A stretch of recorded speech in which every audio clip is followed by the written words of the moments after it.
Stop for a second and think about what Guts really is. Not as a manga protagonist, but as a human being thrown into a universe that seems to exist solely to crush him. Forget comparisons to Wolverine, Batman, Kratos, or any other symbol of resilience. Guts operates on a whole different level. He doesn't have a healing factor, divine powers, or supernatural protection keeping him alive. Yet, he keeps pushing forward against enemies that should effortlessly wipe him out. The truth is, Guts defies every rule of survival. His body racks up scars, fractures, mutilations, and injuries that would be fatal to any ordinary person, but he always finds a way to keep fighting. It's as if his very existence is an act of rebellion against fate, and maybe that's exactly what makes him so fascinating. How does a simple man manage to face monstrous apostles, demons capable of slaughtering entire armies, and cosmic forces that transcend human comprehension? How does his mind endure such an absurd amount of pain, loss, and trauma without completely shattering? These questions are at the core of the Black Swordsman's legend, and that's exactly what we're going to explore. The anatomy of Guts, not just his muscles and scars, but the physical, mental, and emotional strength that turned an ordinary man into the most terrifying war machine in the Berserk universe. From his birth beneath a hanged corpse, Guts' life has been an unbroken succession of violence and loss. Every scar on his body is a testament to an existence forged in hell. Decades of combat have turned his body into a living weapon, a fortress of muscle and tendon that defies the limits of human physiology. His strength is colossal, his reflexes are honed to an almost supernatural level, and his ability to withstand devastating injuries is simply absurd. Biologically, how can a human being survive massive blood loss, compound fractures, perforations, and mutilations without collapsing? The answer lies in conditioning acquired through a lifetime of battles, an extreme adaptation that allows him to keep fighting even when death seems inevitable. Compared to other warriors in the Berserk universe, Guts is in a league of his own, a being who transcends human frailty through a willpower that borders on the miraculous. Honestly, if someone said he was rejected by the Green Lantern Corps for making the rest of the members irrelevant, it would be hard to argue against. After all, few characters in fiction show such an absurd ability to turn pure determination into fuel to keep moving forward. It's as if his body has learned to ignore pain, to reject failure, to constantly rebuild itself in the face of annihilation. It's not just physical strength, it's a brutal alchemy of pain and purpose that keeps him standing, a driving force that pushes him forward, even when every fiber of his being screams for surrender. That is the foundation of his anatomy, a fusion of flesh, bone, and stubbornness. The science behind his recovery, while fantastical, can be seen as an extreme acceleration of the body's healing processes, driven by constant adrenaline. His muscle density, forged in years of constant use of the Dragonslayer, is so extreme that his strikes can crush armor and bones with ease, while his own body withstands impacts that would pulverize an ordinary man. His tendons are like steel cables, and his bones, hardened by countless fractures and healings, are almost unbreakable.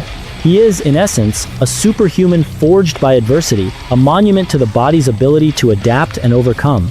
But Guts' anatomy goes beyond mere physical endurance. His abilities are an extension of his own existence, shaped by every blow received and every enemy struck down. The Dragonslayer, a sword so massive that no ordinary human could even lift it, becomes in his hands a lethal extension of his will. It's not just a weapon, it's a symbol of his fury, a blade that cuts not only flesh and bone, but also the very reality of demons, tearing the fabric between the physical and astral worlds. The weight and size of the Dragonslayer are an extension of Guts' own strength, a weapon that demands a strength and technique that defy physics, proof that he operates on a different plane than any other mortal. Its hilt, worn by years of use, is an extension of his own hand, and every swing is an act of pure will. And his mechanical prosthetic arm, with its hidden cannon and other tools, is a testament to his ingenuity and adaptability, a brutal fusion of man and machine, a practical solution to a devastating loss that has become an intrinsic part of his arsenal. It's a survival tool, but also a constant reminder of his losses, a visible scar of his journey, an artificial limb that has become as vital as the ones he lost. The cannon, in particular, is a brutal surprise, capable of pulverizing enemies and turning the tide of a battle in an instant. And then, we have the Berserker Armor. Its benefits are undeniable: superhuman strength and speed, the ability to ignore pain and keep fighting even with broken bones and torn muscles. It suppresses the instinct for self-preservation, allowing Guts to fight with inhuman ferocity, turning him into a true demon on the battlefield. But its limitations and consequences are terrifying. It corrodes his mind, turning him into an uncontrollable beast, and pushes his body to limits that should be impossible, resulting in permanent damage, like bones that break and realign, muscles that tear and regenerate grotesquely, what can be explained by extreme physical conditioning, and what clearly surpasses any human logic. The line is thin, and Guts crosses it constantly, driven by a primal need to survive and protect those he still loves. It's the embodiment of his own fury, a power that consumes him while strengthening him, a Faustian bargain for survival, where with every victory, a piece of his humanity is sacrificed on the altar of battle. The armor isn't just gear, it's an extension of his curse, a catalyst for the beast that resides within him, a constant reminder of the price of his strength. However, Guts' true battle is fought in his mind. His psyche is a war zone, scarred by childhood trauma, abuse, loss, guilt, isolation, and a rage that burns like hellfire. He uses violence, determination, and stubbornness not just as combat tools, but as defense mechanisms against a world that seems determined to destroy him. His constant struggle against the desire for revenge and his desperate attempt to preserve his humanity are the core of his journey. The psychological influence of the brand of sacrifice is a constant torment, a beacon for demons and evil spirits, reminding him at every moment of his curse and drawing horrors from the astral plane. It's a wound that never heals, a pain that accompanies him every step of the way, a forced connection to the realm of the dead that prevents him from having peace.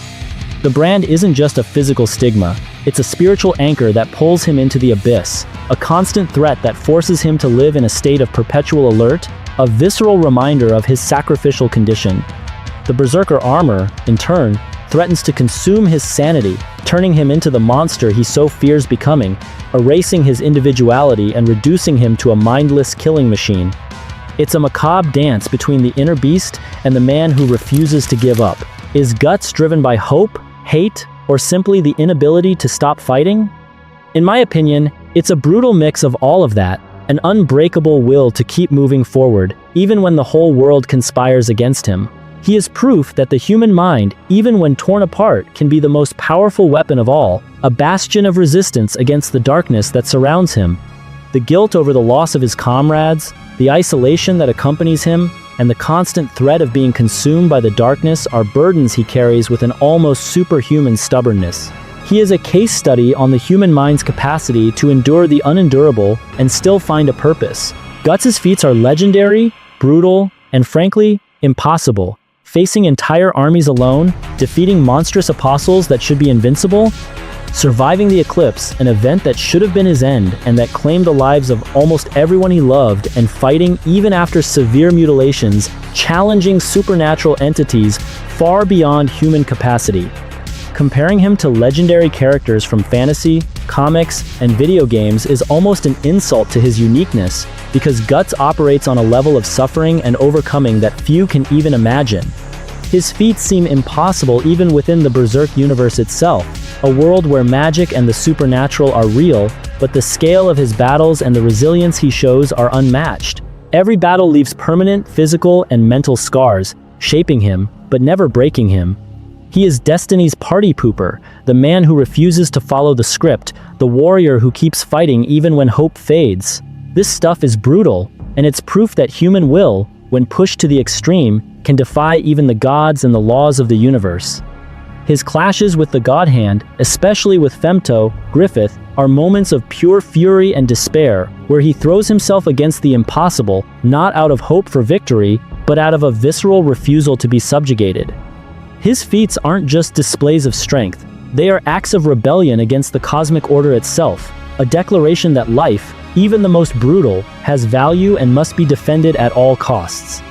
With every apostle he takes down, with every demon he cleaves, Guts reaffirms his humanity, even if by inhuman means. His brutal childhood, his entry into the world of war, and his encounter with Griffith, the man who would become his greatest friend and his worst enemy, are the pillars of his story. The rise and fall of the Band of the Hawk, the camaraderie, the betrayal, and finally, the eclipse, an event that completely redefined his existence and plunged him into a personal hell. The eclipse wasn't just an event, it was the forging of his soul, the moment he was marked forever by the brand of sacrifice, condemned to be hunted by demons and to live on the brink of death.